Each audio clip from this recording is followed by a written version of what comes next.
What's going on, everybody, and welcome into the CHGO Bulls podcast, presented to you by PointsBet.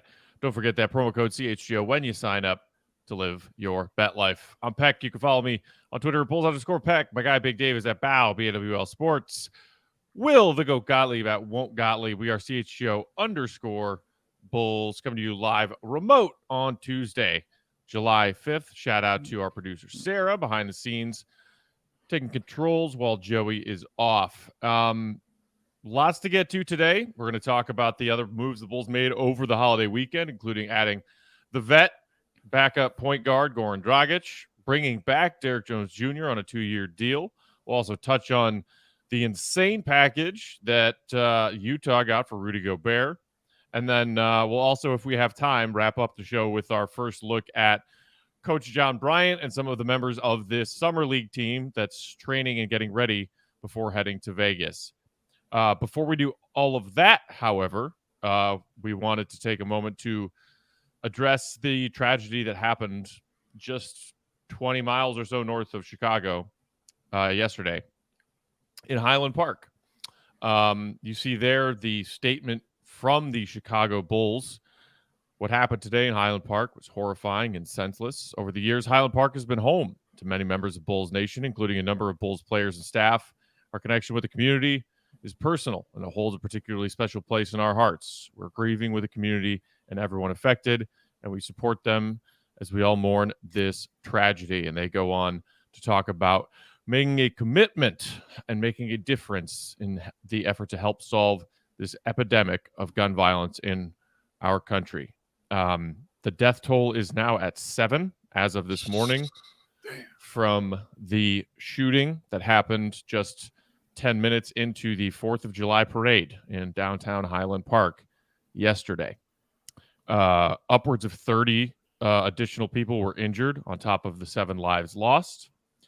And, this one hits close to home for those of us who consider ourselves Chicagoans, native Chicagoans, those who are natives of the greater Chicagoland area.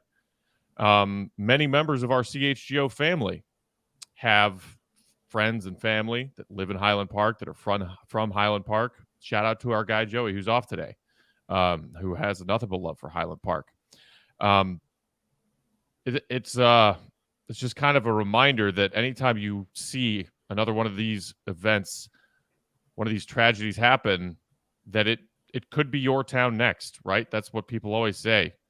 And it doesn't necessarily feel quite real until it is your town where this happens. And it was just a few weeks ago that we were sitting here on this show talking about Uvalde, Texas, and the tragedy there, the lives lost in that town, at that school.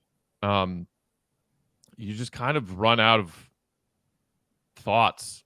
I'm heartbroken. I'm angry, and I'm kind of at a loss for what to do and what to say other than I made a donation to the GoFundMe earlier today for the victims of the Highland Park shooting yesterday. If you feel so inclined, you could donate to Everytown for gun safety, any other nonprofits trying to help solve this problem in this country. But I don't know where you guys are with this right now, but I'm heartbroken and I'm fed up. How are you guys doing? So we've been doing this show less than 6 months. And already this is the third time we've had to come on this show and discuss a tragedy like this. We had to talk about what happened in Buffalo. People were just buying groceries. Multiple people losing their lives there. We had to talk about the shooting at the school with kids just going to school. Kids just going to school, losing their lives there. And now people at a parade on a holiday, losing their lives there. And I think what stands out, for at least for me, the most on this is these are all three places that are supposed to be considered, I guess, safe places. You send your kids to school, you know, because it's a safe place. Highland Park is arguably the safest city in America. And who doesn't go buy groceries? You know, how do you not go to a supermarket just to buy groceries? These are things you do daily with your life. And the fact that cowards are trying to rip away that ease that you have in your life of just doing normal everyday activities is what's so maddening, is what's so upsetting. This wasn't people, you know, doing anything but just living their lives and enjoying their day, you know?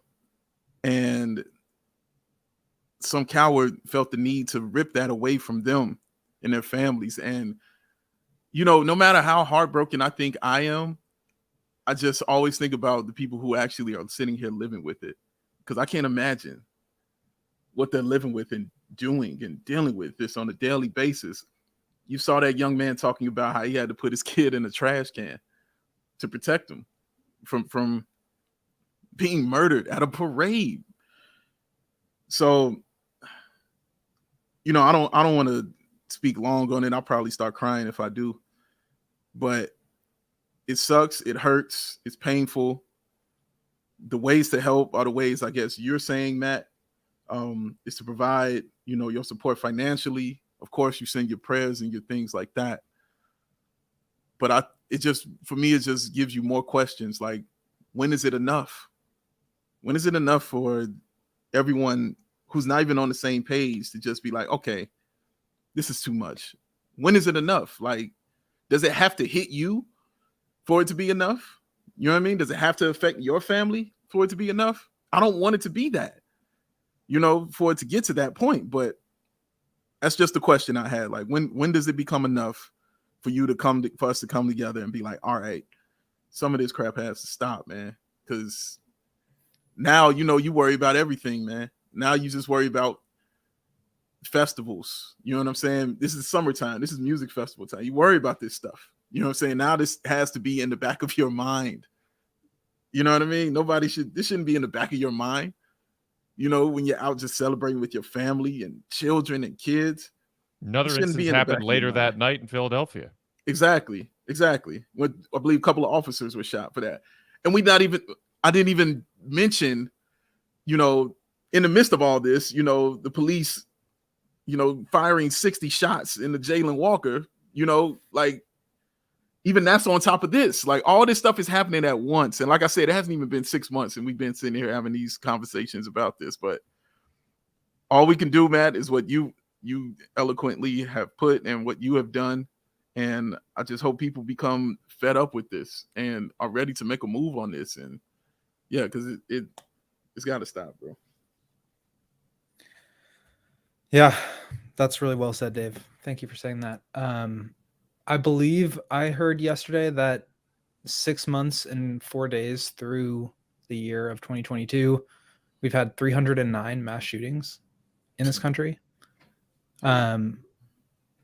which is just horrifying. Obviously, I think this one hits close to home for all of us because it is close to home. And it's tragic. I mean, I don't think I've fully formulated my full sort of thoughts and feelings about it, but it's horrifying. And Matt, you said it makes you, you know, angry and sad. And I totally agree with that. And I would add scared. Like, I'm scared to be outside now, you know? There's nowhere that's safe. And you said festivals, Dave. It's everything. It's movie theaters, grocery stores, going to school. There's not safe places anymore. And I think a larger sort of irony of yesterday was that we're celebrating the freedom of our country, right? Independence Day, independence from Britain, and 246 years ago. And we're kind of being held hostage right now by 6 people in the Supreme Court who are taking away human rights and who are blocking the EPA from taking action against climate change, and who are funding and supporting and protecting the NRA and allowing stuff like this to happen. And somebody described it as thinking about these shootings as like thunderstorms. And I thought that was really a good analogy, because they come into our lives, people freak out about it for a second, and then it's gone until the next one happens. And the like Democratic Party's mantra is like, get out and vote.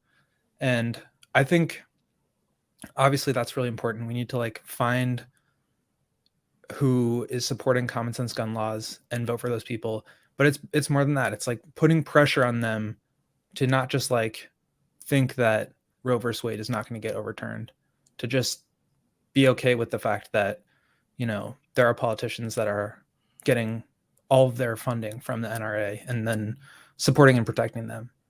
I think it's more than just voting, and we need to put pressure on our local politicians. Like, everybody agrees this is a horrible, horrific thing, and nobody's actually doing anything about it. And you're right. Like, I don't want to come on here every other week and talk about it, because it's not fun. And for some reason, it just keeps happening. And it's really just so sad and scary that we cannot break out of this cycle. Yeah, I mean, I think you're exactly right to point out sort of the irony of what yesterday was, Will. A day that we as a nation celebrate our independence and our freedom. Freedom, that word that Americans throw around and brag about. Oh, greatest country in the world. Look at all this wonderful freedom that we have. Do we? If we can't go to our town's 4th of July parade without facing the reality that we might get shot and killed there, what kind of freedom is that? As you briefly touched on, Will, you know, after Roe v. Wade, now dozens of states in this country now do not even allow women to have the autonomy to make rights about their own bodies. How is that freedom? What about this is freedom? Kids dying in school? And that's like something that I'm so sick of hearing from those people who are still grasping with all of their might to protect a misinterpreted and misguided amendment from hundreds of years ago about the right to bear arms in this country, saying, well, you know, when these things happen, when gun violence happens, that's, you know, just one of the prices we pay for the freedom to own a gun, the freedom to own several guns, the freedom to own a type of weapon that no Joe average citizen has any business owning, operating, carrying, firing. What the hell kind of freedom is that? That's not freedom. Certainly feels like the opposite right now. It's a war state. I mean, yeah, truly. The fact that this one happened so close to home, or, you know, what the three of us call home. I know that Bulls fans and Bulls Nation is global and everywhere. But I'm guessing that maybe somebody out there listening to this who is a member of Bulls Nation, if they, you know, if not directly affected by the tragic events yesterday, know somebody who was. This happened in our backyard. And I mean, help if you can. As you said, Will, vote. Put pressure on local politicians to do what they can.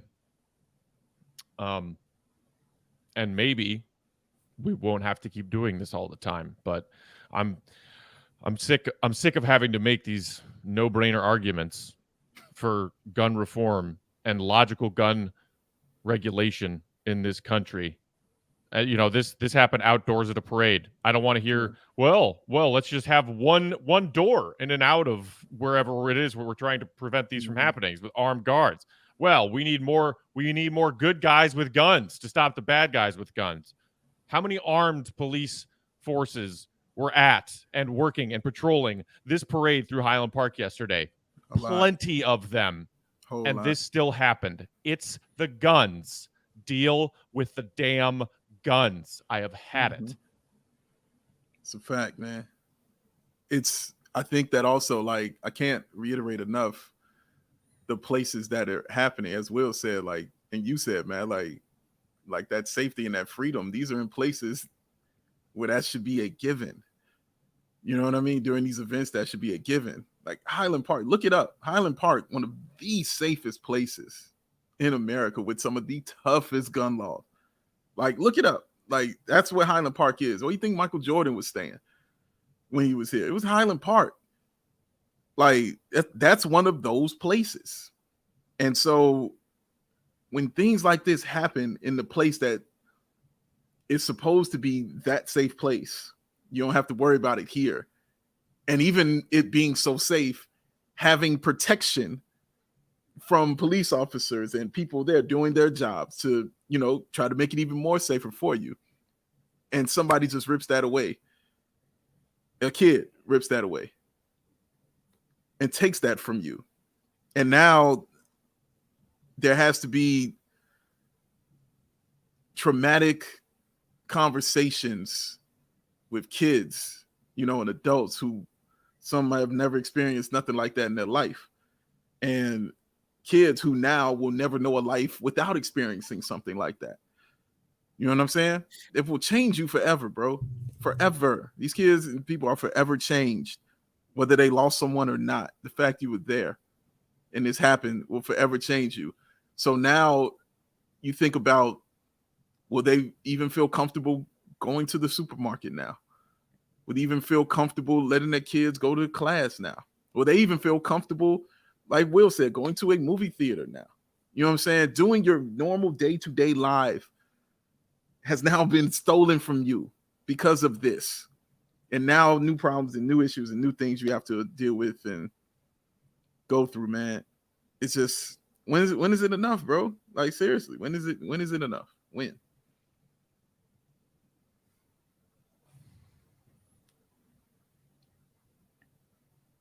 It's just frustrating, man. We haven't found the answer to that yet, apparently. It's just frustrating, bro. Like, and that's really, really frustrating.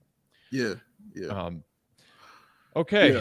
Yeah. Well, this is a podcast about the Chicago Bulls. We will talk about Chicago Bulls in the NBA, but and Matt, can I say this too? And you said this last time we had this. Please do. But once again, thank you to CHGO and thank you to All City Network and thank you to Brandon Spano and Lindsay and Allie and everybody who runs this and allows us to come on here and have this conversation and say these things that we say and be honest about it and not us reading a piece of paper, you know what I'm saying, to allow us to just voice our opinions and speak on things like this and have our back on it and support us for that, man. Because that stuff goes a long way, especially for me. And I know for Matt and I know for Will, like that means something, you know what I'm saying, that we can work at a place that allows that to occur. Because Matt spoke on that last time we had that tragedy. And I couldn't agree with him more on that. The fact that we are allowed not only to be fans of a team that we love, but to speak on real things and not have to run from them and be truthful about them to you guys out there. So we just thank you, man. Just every day I'm thankful to work here. It's a blessing. It really is. Not everybody in our line of work who talks about sports for a living has that. Yeah. And we certainly appreciate it and we don't take it for granted, because as much as CHGO is about offering our fellow Bulls fans and our fellow Chicago sports fans across the board content on a day-to-day basis, it is also about community and community outreach and being proud to be Chicagoans. And again, I know Bulls Nation is everywhere, but first and foremost, this team is this city, and this city is this team. And whether you are a native of the Chicago city limits or someone like myself who grew up in the suburbs and now lives in Chicago, greater Chicagoland area, we're all a family. I don't want any of that squabbling of like, oh, I'm from Chicago proper, you're from the no. You're a Chicago sports fan. You consider yourself from or currently living in the greater Chicagoland area. That's one family. And what we do here is about more than sports. And that's why, as Dave said, we're all appreciative of the fact that we have never been told to stick to sports and have actually been told the opposite of that. And thank you all for listening. So, Goran Dragic, huh? Well, actually, you know what? Before we do that, let me tell you guys that today's episode is brought to you by PointsBet. The best way to support CHGO is to download that PointsBet app and use promo code CHGO when you sign up. If you do that right now, you're going to get 2 risk-free bets up to $2,000. But that's not it. If you make a $50 more first-time deposit, you'll receive a free CHGO membership, which unlocks all of our web content. You'll even get a free t-shirt of your choice from the CHGO locker. It's your home for live in-play betting, and it just got even better. If you see an edge in the game you're watching, maybe your favorite team is priming for a comeback, don't just watch the game, bet along with it live. PointsBet has more live betting, more live markets, and faster live cash outs. Follow along with your bets the moment they hit and stay in the live action all game long. So what are you waiting for? Use that promo code CHGO. Download the PointsBet app. It's time to start elevating your live betting game. Once the game starts, don't just bet. Will the Thrill. Tell them what to do. Live your bet life. Live it. Woo! Appreciate everybody in the comments who appreciated us for talking about that. Got to talk about real shit sometimes. And now, with that, we move on and talk about the remaining news that unfolded for the Chicago Bulls over the weekend in the first week of free agency. And let's start here with the Bulls adding veteran guard Goran Dragic on a 1-year deal. There you see, thank you, Sarah, his career stats at that point guard position. Points, shooting splits, assists and rebounds, and then what he did in a very small sample size between a short 5-game stint with the Raptors and then getting picked up by the Brooklyn Nets last season. He's considerably fallen off. Some people wondering if Goran Dragic has anything left in the tank. And with all of the guards on the Bulls roster already, why the front office made this move. Will, what was your initial reaction when you saw this move? Why? Yeah. My initial reaction was that I saw the figure, which was 2.9 million, and I incorrectly said that they must have used the mid-level exception to use that, but that is his minimum because of his years of service. And so it actually only counts against the Bulls for the minimum, which is about 1.8. That made me feel a little bit better. Why are they getting a 36-year-old 4th string point guard? That I still can't quite figure out. Is somebody else on the move? Are they expecting Lonzo, Caruso to not be healthy or preparing for them to not be healthy? I'm not quite sure. I think there is some value in having a tough veteran, experienced player who can shoot it all right. Shot 25% on threes last year, but is a 36% career shooter. I think there's value in that. He did not play well in the playoffs. He's getting pretty old. He obviously is like not the same player that, even who played really well in the bubble, in the Miami Heat bubble run. But it's just a little confusing. At the end of the day, this is, in reference to Drummond and even Derrick Jones. Like, the Bulls front office stated that they needed 2 things in free agency: rim protection and shooting. And I don't think any of the moves that they've made accomplish either of those 2 things. So that's kind of where I am with the Dragic thing. I think it's fine. I think he'll provide good leadership. I think he's a fun player, and if he's still got anything left, he could be, sorry to do this, but like playoff Dragic, like maybe he steps up once the lights turn on, if they even get there. But they'll get there. Stop that, Will. Don't do that. Is he coming for Paul George, for the sole proprietor of Playoff P? Is that a thing that's happening? I hope so. I really hope Rondo. so. But yeah, that was kind of my thinking. I think if you look at that in the context of the rest of the offseason, it's a little lackluster. It's a little boring, and it's a little, frankly, it's just like, it's not good enough. Like, they didn't have a ton of options, but when you look at how the rest of the East did this offseason, with Milwaukee adding players, bringing back their guys, the Heat didn't really do much, but they're still in the running for Kevin Durant and Donovan Mitchell, as they always are in the running for superstars. The Celtics added Malcolm Brogdon and Danilo Gallinari for nothing. The Hawks added DeJounte Murray. All these teams, the Philadelphia 76ers got PJ Tucker, Daniel House, got James Harden to take less money so that they could accommodate those things. They're always in the running for other big name stars because of Daryl Morey. The fact that everybody else got better and the Bulls did this, I think these guys are fine players in a vacuum, but I think they don't move the needle at all upwards. And I think as a result of that, if you're not getting better, you're getting worse, especially when other teams around you are getting better, as I've said before. First, let me say to Malachi, saw what you said about Dragic being better than Matty Legend. I don't appreciate that. That is wrong. Even though it's right. Even though it's right, I don't like it. Even though it's right, I don't like it. Let it go. Never. For me, like Dragic, as wild as this to say, but behind Lonzo, he might be the best point guard on the team. Like, he really might be. As far as all the guards that they have, and as far as actually running a team and running an offense and doing it like that, Dragic might be the best one. I thought he was just insurance for Lonzo. If he goes down, then somebody has to run the team. They've got guys who can fill in admirably, but nobody to really run the team. Like, Caruso's not going to do it, and Ayo's not going to do it, and Kobe, is not going to do it.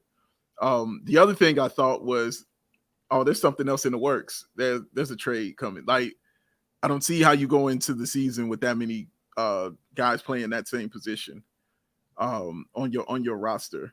And as far as him being washed, yeah, like as far as the age is concerned, what you saw last year, you could say that for sure.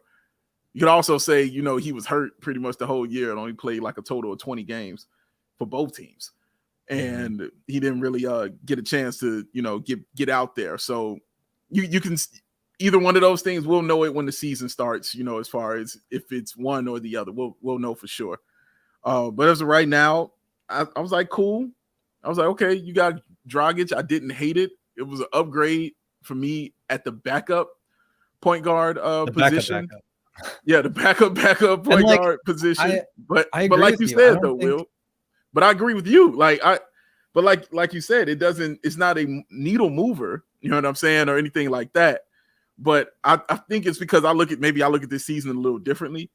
But it was a move that I didn't mind that they made.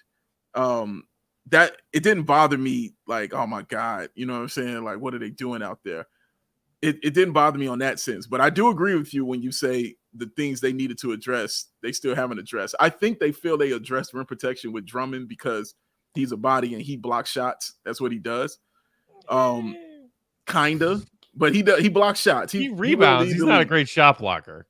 He blocks shots. Go look at his numbers, bro. Like throughout the years, he blocks shots. He can do that. But I'm not saying he's, like our guy Williams that's going to be in Charlotte. He's not that or anything like that, but he's a body and he's better than Tony Bradley. So it feels like we upgraded our bench and been better than the scrubs that were there with better ones. And I feel that's what they did. But the one, Will, is the 3-point shooting. That's the one I'm still waiting on. So that's why I'm like, there has to be another move coming because you got to give me one shooter. Matty Legend, shot the ball. He ain't do nothing else, but he's going to shoot the ball. Yeah, you got two Matty Legend references in one show. Yes, you did.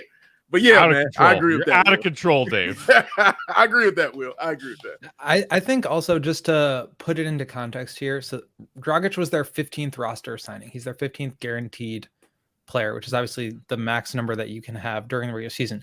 You can have, I think, up to 20 during the offseason, and they can whittle that down. But right now, they're $1.5 million underneath the luxury tax. Their roster spots with guaranteed players are full.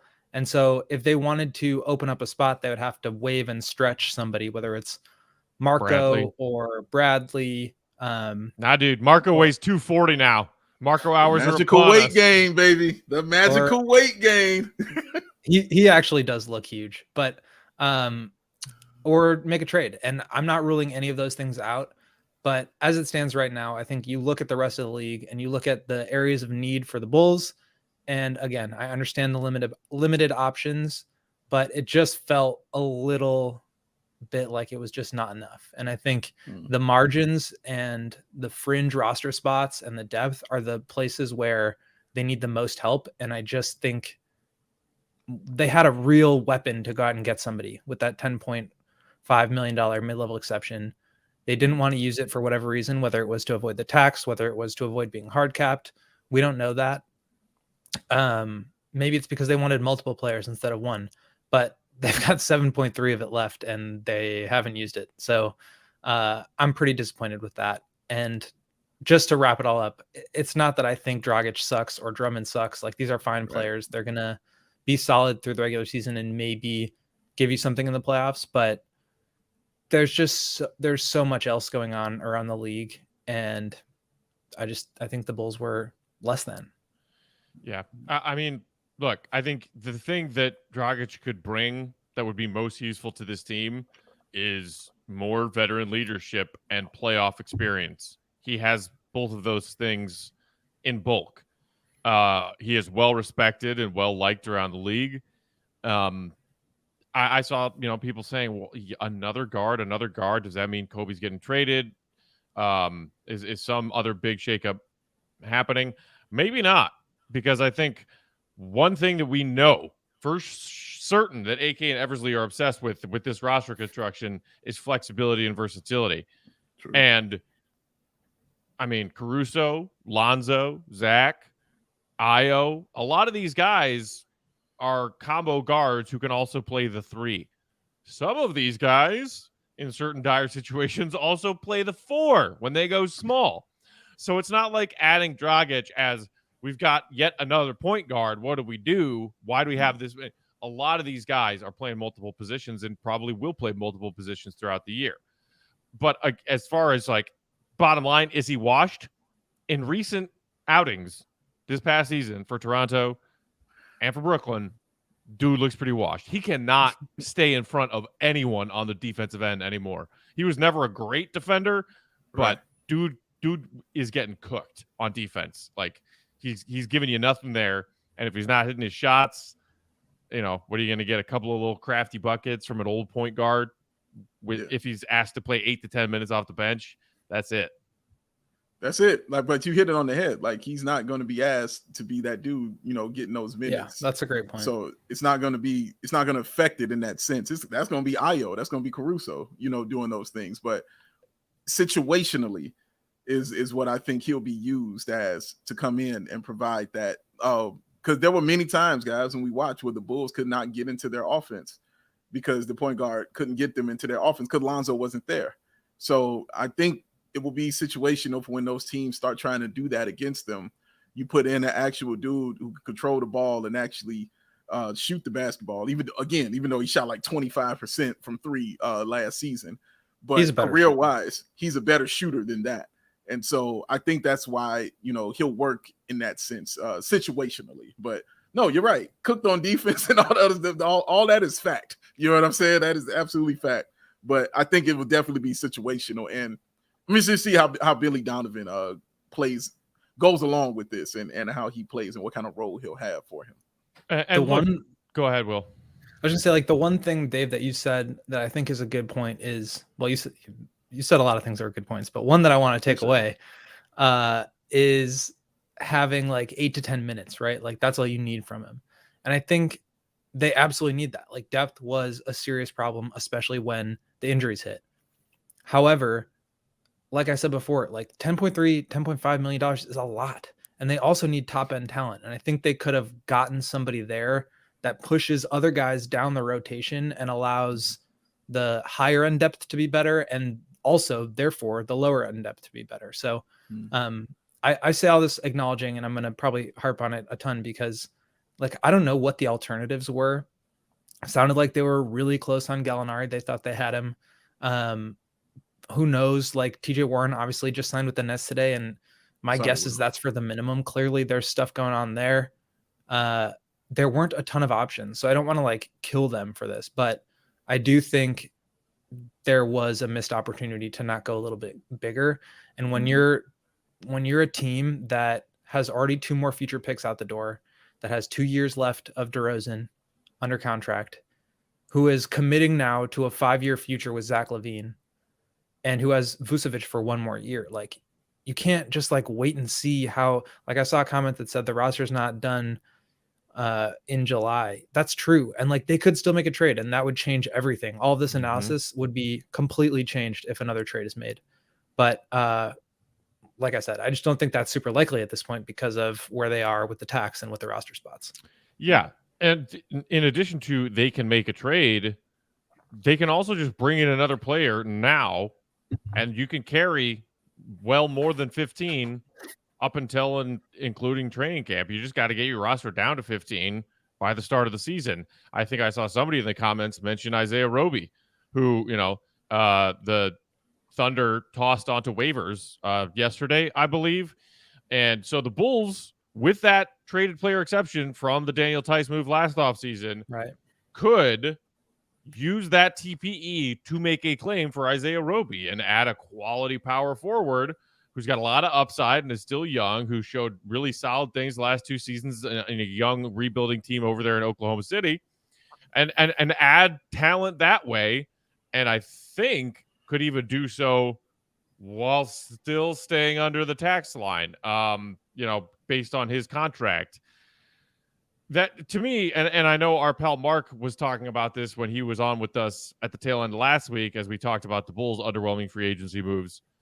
If there are certain opportunities that were available for the Bulls, that there was mutual interest from the player and from the Bulls about adding more needle-moving kind of pieces, and they didn't happen because AK and Eversley were instructed, hey, do everything you can to stay under that tax line, then Bulls fans have every right to be pissed off about that. Because I'm with you, Will. I look at these fringe moves and you're like, okay, is Andre Drummond a slight upgrade over Tony Bradley? Sure. Is Goran Dragic an upgrade over Matt Thomas using a roster spot? Obviously.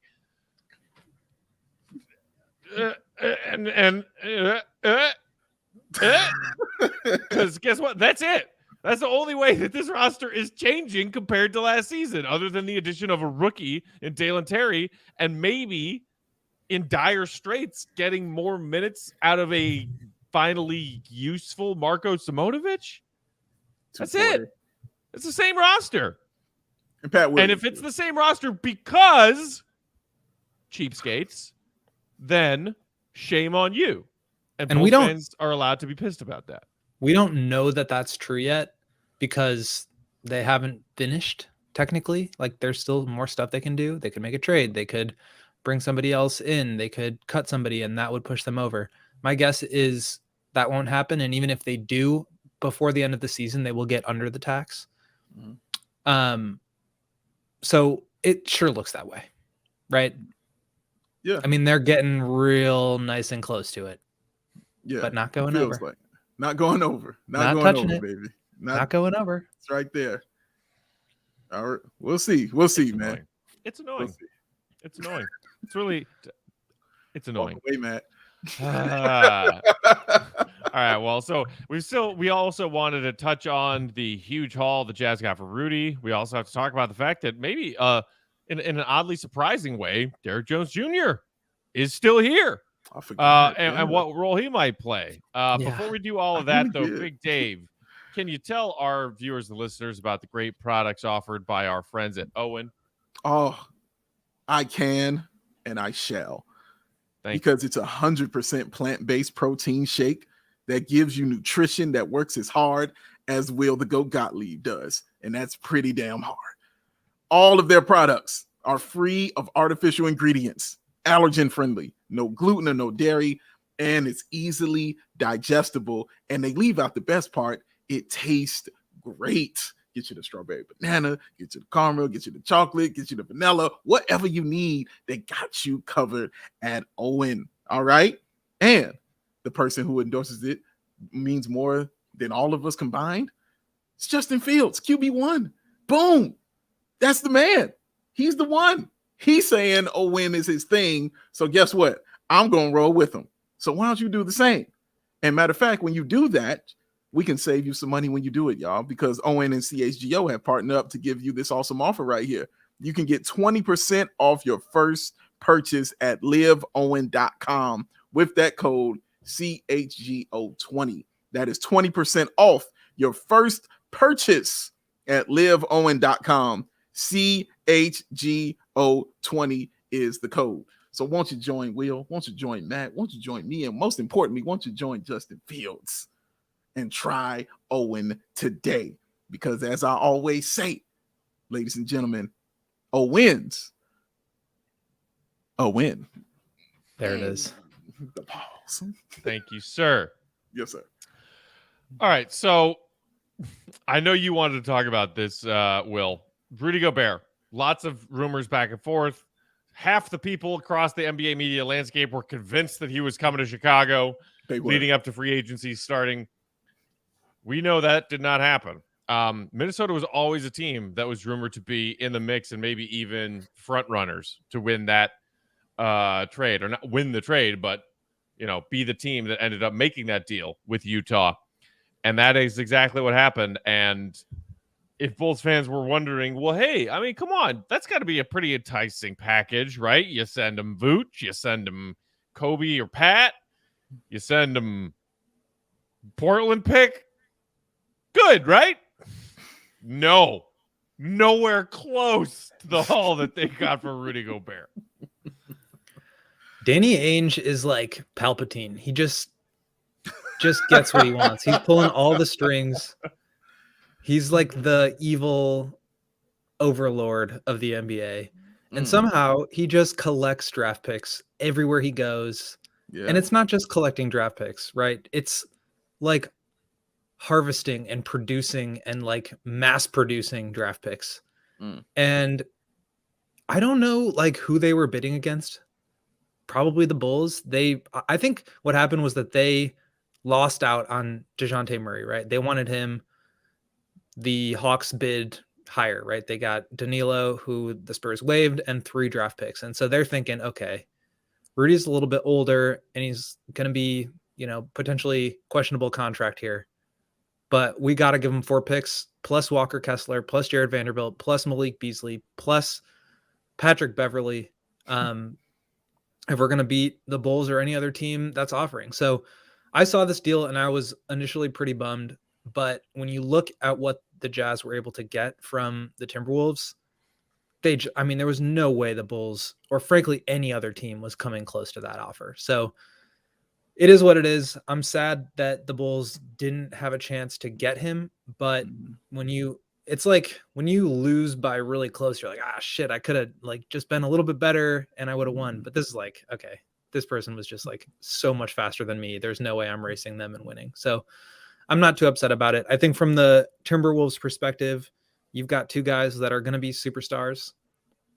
And you want to add a defensive component there. You want to get rim pressure to allow Cat to be not the main defensive anchor, because let's be honest, that's not going to go well. And they wanted to just be a little different and get 2 bigs and like really put pressure on teams. Like, whether or not you think that team has championship upside, they are going to be really hard to figure out in the playoffs because nobody else has 2 bigs like that. So I think it's really interesting. I don't think it's necessarily going to end up in a championship. And I think a lot of people are like, you make that move when you're 1 move away. If he's the guy, if you're going to like unload the tank and pay all of your future picks. That's like the one chance you have to make a move like that. Is Rudy Gobert? Are we one Rudy Gobert away from that? I don't think the answer to that is yes for the Timberwolves. Maybe it's not for the Bulls either, but I like that they went for it. Like, you have to commend Tim Conley and the new ownership group and say, like, they're trying to win games. They're not satisfied with just like being the 13th to 18th best team in the league. And I think that's great. I think it's really lame when teams just don't try because they're afraid to come close and not win. Or spend money. Stop it. So you're right, Will. Once I saw what they got, I was like, okay, I'm kind of glad the Bulls didn't do this. Yeah. I was very would have been like 3 picks, dude, Patrick, Kobe, Gobert. I mean, there's just no way. There's no way. There's no. I wasn't even really truly on getting Gobert, and then if I saw they gave that up for him, For sure. yeah, I really wouldn't have been on board with any of that. I'm like, this dude better come in here and be the man. All right. So yeah, I'm glad they didn't do that, but I'm glad they put in their due diligence to try to get this dude. You know what I mean? Because they were trying to make this team better. I'm with all that. As far as Minnesota, I have a basketball rule. If you've got 2 dope 7-footers on your team, you're going to the playoffs. I think that's a rule. And they have that right now. Now, how far they can go, I have no idea, because I appreciate you breaking down, Will, how this could work, because I've been wondering how does this work with both those guys in there. I know it'll help Cat because, you know, he'll be playing the 4 now, and it's not really a 4 that can really match up, you know what I'm saying, with him like that, because he's so athletically skilled, and according to him, the greatest shooting big man of all time. So he gets to floss those skills a little bit more and not have to do all the dirty work that was being required of him in Minnesota. And the things people had a lot of problem with him about was he didn't do that dirty work every game. He would do it sometimes, but wouldn't do it every single time. Now you got a guy that's going to do that all the time, 24/7. You don't have to concern yourself with it. But my thing is, you build around the best player on your team. And for me, the best player on your team is Edwards. That's the best player on their team. Does this help him? Does this help what he's trying to do in his growth and him being a better player? Because it doesn't matter if it's going to help Cat for me. It matters if it's going to help Edwards. Now, it can, because it will clear a lane. You know what I'm saying? And Edwards can get some one-on-ones and those pick and rolls. Oh, my God. You know what I'm saying? Like, those picks that will be set is going to be really nice, you know what I'm saying, for him. So he'll be getting some open looks on in that sense. But I am definitely wondering how that will play out game after game over an 82-game season, both of those guys on the floor. How is that going to look on both ends? Because I think they're thinking one guy's got the offense, one guy's got the defense. I don't know how that's going to work in transition. You know what I'm saying? How that's going that way. But I'm interested to find out. Like you said, I commend Minnesota for going for something that they've never done in their franchise history, was kind of go for it. That's why Kevin Garnett had to leave, because they don't been really out of the go first for it. round of the playoffs once in the last 33 years. Right. They won 46 games last year. 46 games. Like, you got to go for it. I'm not mad at that. Man, they cried tears of happiness for just getting out of the play-in tournament a couple months ago. They did. Literal. Wild. Wild. That's so true. And like, yeah, it may not work. It may be like a bad timing. Like, he's 30 and Ant's 21. Like, it may be too clunky. It may not work. They may have mortgaged their future and it might bite them in the ass. Or maybe it doesn't. Maybe it's really good. We have no idea. I think it'll be really interesting. I think there's potential for it to be really good. I think there's disaster potential too. But I respect that they went for it. I think if you are a team that wants to be serious, you got to go for it. So, yeah. Joker saying that, you'll be a good regular season team, but a bad playoff team. That's basically what the Gobert Jazz have been for the last several years. Fact. Mike, learn with the 1 seed multiple seasons and crumbling in the playoffs. And the Timberwolves have Ant and Cat. Dude, Ant is so cold, bro. Like, Ant is so cold. All right. Also, they are not going to be in the first round for long. Not with that dude on the team. I somehow have more respect for Ant after watching Hustle. Like, I know he's just like fantastic. Playing a character. He's not playing himself. He's playing a different character. But just the way that he trash talks in that movie, I'm like, oh yeah, don't mess with Ant, man. He's wild. Hey, And did you he's hear really that? freaking good. Did you hear that there was supposed to be a scene where he was supposed to get his shot blocked and he would not do it? He refused to let them block his shot. He said, "Nope, you ain't blocking my shot. I don't think so. Y'all have to think of something else." So when Bo Cruz does block his shot in that scrimmage, what are they put a body double Stunt in there double. for Anthony Stunt Edwards? Because it wasn't gonna be him. He said it wasn't gonna be me, baby. It wasn't gonna be me. That's a goon. You know what I'm saying? Like, that's a mental goon right there, right? And I love that about him, man. I'm really starting to like him a whole lot. I see yet another person in the comments asking about TJ Warren, Jamoy Fowler, saying, how do we not even make a pitch there? Look, we've addressed multiple times TJ Warren as a possibility. We've also addressed multiple times the fact that guy has basically not played in the NBA in 2 years. Yeah. Maybe there are What do the question Bulls marks not about need that? any more of? Injuries. Yeah. You don't want that anymore. And I know you want it because Will talked about him a lot, and definitely put him on my radar. Just by breaking it down, what he could bring to your team, because I forgot all about him. Honestly, like, I forgot he was even around after the bubble. He's a bucket. But he's a bucket. That's what he does. He gets buckets, and yeah, I think it's cool. Him going to the Nets, because depending on how the Nets react, what the Nets do, he's going to have ample time to show everybody exactly what he can do on a basketball team, man. And it was a one year deal. How much was it? Does anybody know how much it was? Don't know yet, but you have to assume that they brought in Royce O'Neal, they brought in TJ Warren, and they brought in Edmund Sumner, and that's 2 forwards and a guard. And who do they potentially have shipping out here? Forward and a guard. So yeah, makes you wonder, why would they do that? Dude, very why strange. would Brooklyn do that? Shout Very out to strange. Windhorst for one of the greatest segments of sports talk television that I've seen in a long time. You know what? That just made me love basketball even more, because there's no other sport where that matters. You know what I'm saying? Like, that's not being a thing in any other sport but basketball. That's why I love very interesting move. Very strange. Very Now, strange. why would they do that? Now, why? It was like a murder mystery. Like, what's going on? I know. I just watched that and I wanted to be Daniel Craig from Knives Out, where he's got the accent.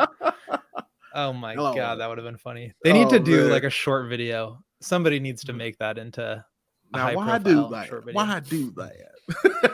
All right, guys. Well, so with the time we have left, let's also quickly address the fact that the Bulls brought back Derrick Jones Jr. on a 2-year deal, 2 years, $6.6 million, with a player option on that second year. Bulls just throwing player options all over the place this offseason. I don't know why.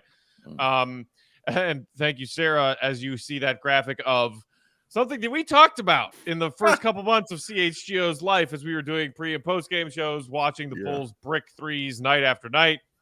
Derrick Jones was red hot from behind the three-point line in the first half of the season, 40%, 16 of 40 overall in his attempts.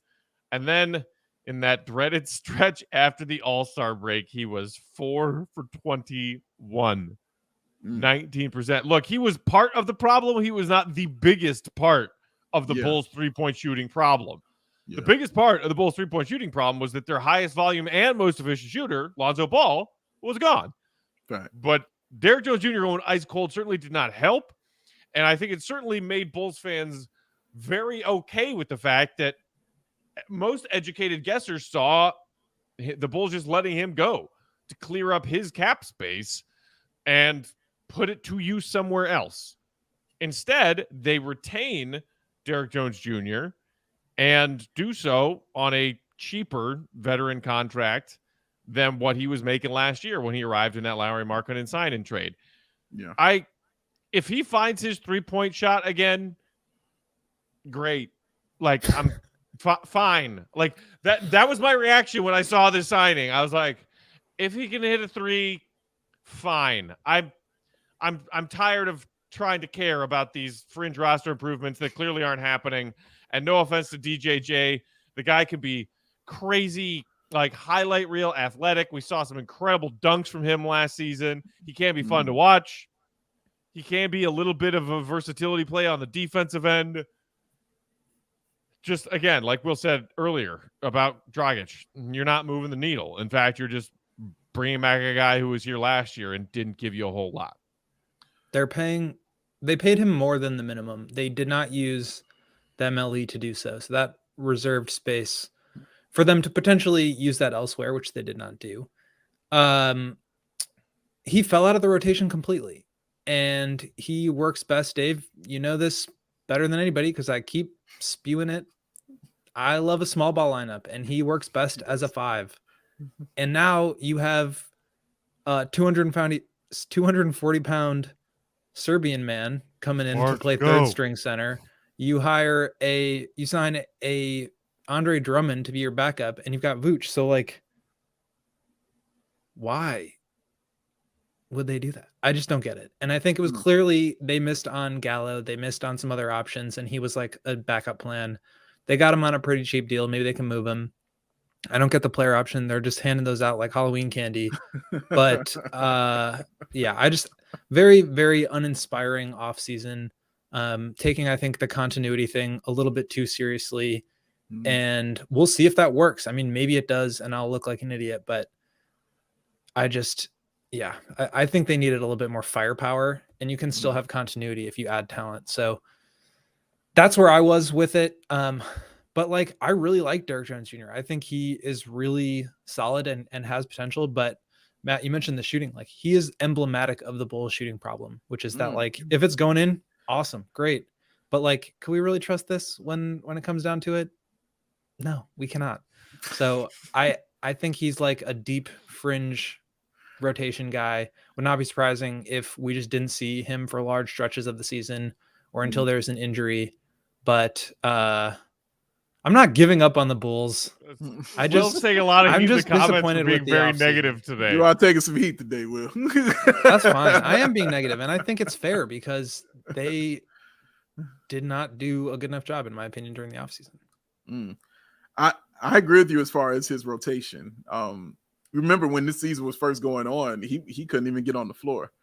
If you guys remember that, which early we on. all thought was pretty odd. Yeah, we were like, why can't he play? Because they literally needed that player, especially when Patrick Williams went down. I thought it was an all hands on deck situation, and Billy Donovan was like, it was not, and he would not put him in the game. It's an all Javante's on deck situation. All 65 of him, and it was on the floor.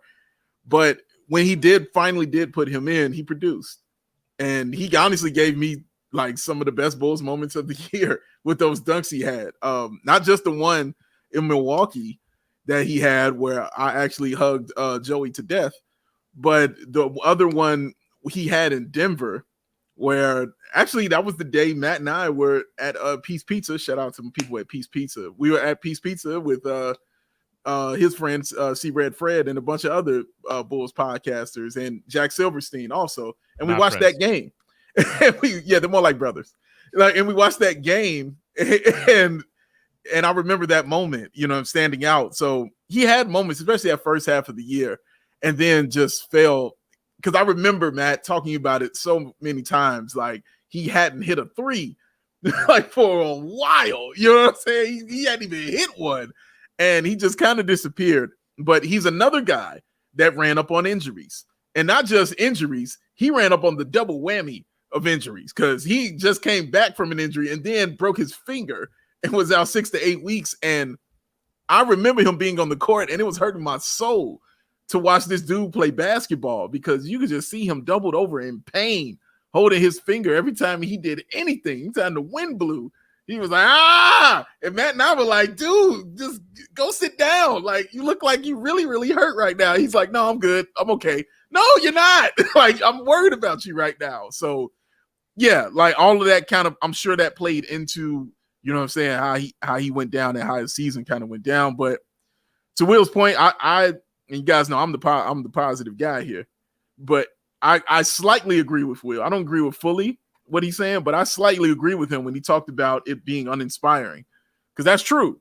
You wanted the big thing. You know what I mean? You wanted the one that was going to move you up, to do it, and they didn't do that. They got fringe guys, and You're right, Will. They're really leaning into the continuity. They are leaning into it. They're leaning into continuity.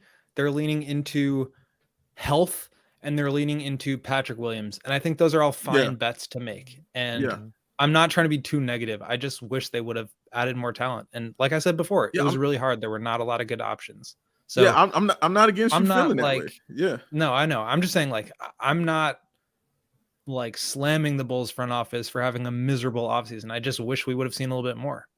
And I do think the Bulls are going to be good for sure. Like, they've proven to be very good, but the East is not getting any easier, and they didn't make any moves that dramatically moved the needle. And maybe there weren't any out there. Obviously, the Gobert thing wasn't an option. So again, not like slamming them or feeling really negative. It's more just like, how do we find a way to like find another level here? Because I don't see that part of it. Michael in the comments, don't be gross. Choose a different phrase than that. Come on now. I just saw it. Why you make me see that?